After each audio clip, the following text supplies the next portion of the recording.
I'm Carla Comark. With me in the studio today is Michele Miruski. Michele is our Operation Support Specialist. Big title. I just call her our Care Specialist. Michele welcomed me to Epworth with information and a hug. She did an interview about 5 years ago, and so this interview today is a continuation of that interview, as she has much to say. Michele, can you tell us about a typical day on the job? Sure. I get to work pretty early, about 7 o'clock. I come in and make sure the room is tidy, that in the rec room where my office is. I go in and check the work order system and print off any work orders that have come in overnight or the evening before after I clocked out.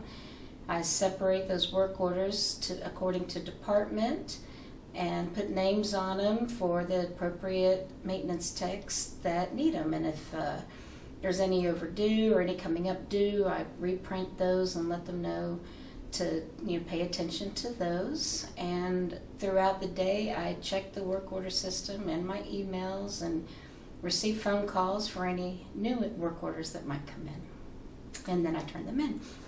It sounds very busy, and I know personally that you move heaven and earth to get those work orders in to the right people, and we appreciate it. Thank you.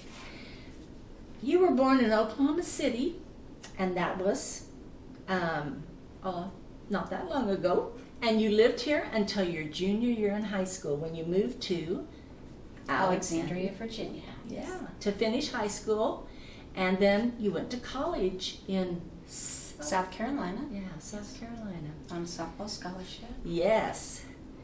And after college, you became a renowned disc jockey, mostly in Washington, D.C.? Mostly, yes. But I understand all up and down the East Coast. Yes. Yeah. From New York to Key West. And you had many accolades, many followers. Did pretty good up there. That Successful. was my passion. One thing we didn't mention in your last interview is that you were adopted at 3 days old. That's right.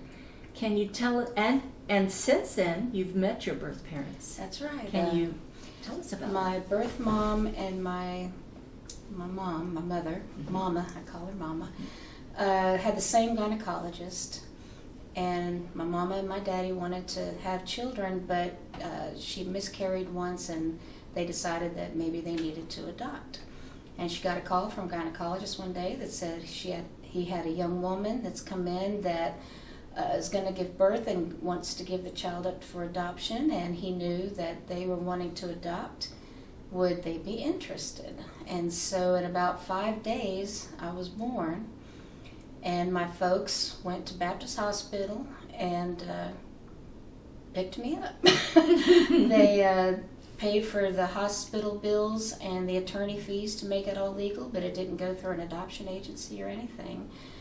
And then I didn't find out until I was about in 3rd grade when a little hussy that lived down the street told me in the same breath that I was adopted and there was no Santa Claus, and I didn't know which one I was more upset about.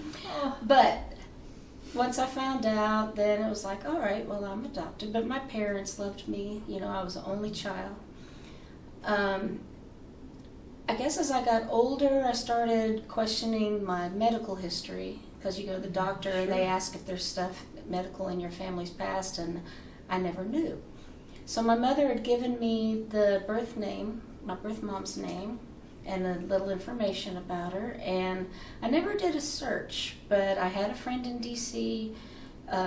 Who I was good friends with that passed away, and his birth mom had contacted me because she saw us both in a newspaper article together at D.C. DJs and wanted to know did I know her son. And I was like, oh yeah, Billy was wonderful. We were good friends. We worked in the record pool together, went to concerts together, and he had passed away. So she was so grateful that I talked to her and gave her all the information. I turned her on to fans of his that had pictures and recordings of his music. And so she offered to do a search for me. And I said, okay, and I gave her the information that I knew. I knew my birth mother's name. I knew, of course, the date I was born and the hospital and the gynecologist. So that was a bit to go on. And then I kind of forgot about it. About a year and a half later, my phone rings. It was my friend's mother. Said, are you sitting down? And I was like, sure. And I just got home from something, so I was running all around the house. And she says, I found your mother. Well, that got me still. Mm-hmm. And she said, and it's your sister that found you. Well, that got me seated. And then she said, and I think you have a good bit of Native American blood in you. And that's when it would all hit, and I just started crying because I had been drawn to Native American things my whole life, and I just thought it was because I was from Oklahoma. I mean, I collected music, artifacts, different things. And so I called my parents first and asked if they minded what had happened and if they mind if I give her a call because they were wanting to hear from me. And my mama was really good about it. She said, this might be the answer to the missing pieces of the puzzle of your life. And I was like, oh wow, I didn't expect that response, and I was very, very glad to get it. So I called her, and her name is Connie. And as soon as we got on the phone, she started crying. She never knew. I just said, I think you're my mom. And she never knew if I was a boy or a girl. I was her firstborn. She said it was the 60s. She didn't know she had choices. And she said, I'm so sorry I was never there for you. I said, that's all right. My folks have loved me. I've been taken care of, and we have the rest of our lives. So she lives in East Texas, and I have 2 brothers and a sister, Matthew, Ashley, and Cheyenne. And they are all musical. We're all classically trained on the piano. We all have the same favorite composer. And their musical training comes from their dad, who I'm not related to. So it's just really kind of been a neat experience getting to know them. I was probably about 35 when I met all of them. Wow. And so we see each other once or twice a year. And Cheyenne is a singer in several bands in Dallas. I go hear her sing, and she's amazing. Works in a music store. And my birth mom, she calls me her twin daughter. And her little mini-me, and it's been a nice experience. Oh, it sounds like it. And what a range of emotion. No kidding. Yes. Michele, you still engage in your love of music. Tell us how you still perform here at Epworth and then outside of Epworth. Well, when I was still working at the front desk, Ginger Howe took over as choir director. And she was recruiting and asked me if I wanted to be in the resident choir. And I was thinking, oh my gosh, well that's something I've always wanted to do, but I'm not a resident.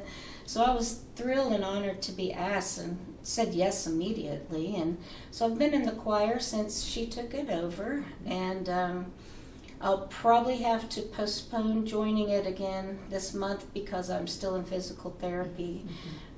So once that is over, and I'm caregiving for my mom, so once that's over, I'll hopefully be able to join the choir again. Sometimes when we sing something that's got an African or a Spanish Latin kind of groove to it, she'll have me bring my djembe drum in and play along with the choir, and I've played several times in the choir on my drum, and that's been a lot of fun.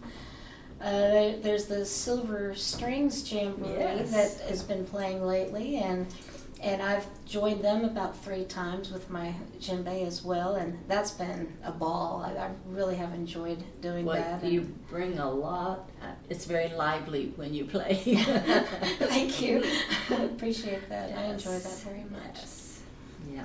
And also, you were telling me about a drum circle that really interested me, that one of our residents, I think she's moved to assisted living now, but Helen Taylor goes to a retreat, St. Francis of the Woods. She was or is on the board over there, I believe. I just think that's so exciting. And I've been to a drum circle over there, which was nice. The guy tightened my drum heads, which I needed done. There you go. I do enjoy drum circles when I get a chance to do that. Yes. Also, you have a master's degree in gerontology, which I find very interesting, and you were a recipient of one of the Epworth scholarships. Yes. And how do you use your gerontology degree here at Epworth in your job or just in general, life in general? I would say definitely more life in general. I used it probably more at the front desk because I interacted with residents so Sure. much more when I was up there. But I still have some interactions, not as much with my new position. Mm-hmm. But I still have a better understanding of where folks might be coming from, what they might be going through, and it's helping me with my own mama as well as she ages. Well, I think in your present job, you help empower seniors. They present the problem to you, and you get it fixed, and it gives them, well, see, somebody's listening to me. Well, I like surely that. can't take credit for getting them fixed, but Yeah, I know. We have a big, honestly, big I really department. don't know a Yeah. whole lot about maintenance. but you're the Truth one be that known. gets it started. Yes, ma'am. Yes, Let's yes, get the ball rolling on it. yes. And I know you recently had surgery on your knee, and can you tell us about your recovery and what's It's been going been on a little now? slow because about the same time as my surgery, my mother kind of took a turn, has been falling a lot, so I've sort of am staying over there most of the time. I have 3 different issues going on that's affecting how I walk that I'm trying to, I know I'll need surgery from one of them, but my other ones I'm hoping PT will get me stronger so that they won't bother me as bad. Well, we're glad you're back on the job. Thank you. I would just like to thank you for your many years of dedication. How long have you been at Epworth? 14 years this Oh, month. my goodness. And it's Wonderful. been, I absolutely love being here. I love my new position, and most importantly, I love the residents with all my heart. That's great. And you are our rock star. Thank you for joining us today. Thank you for the interview. Yes.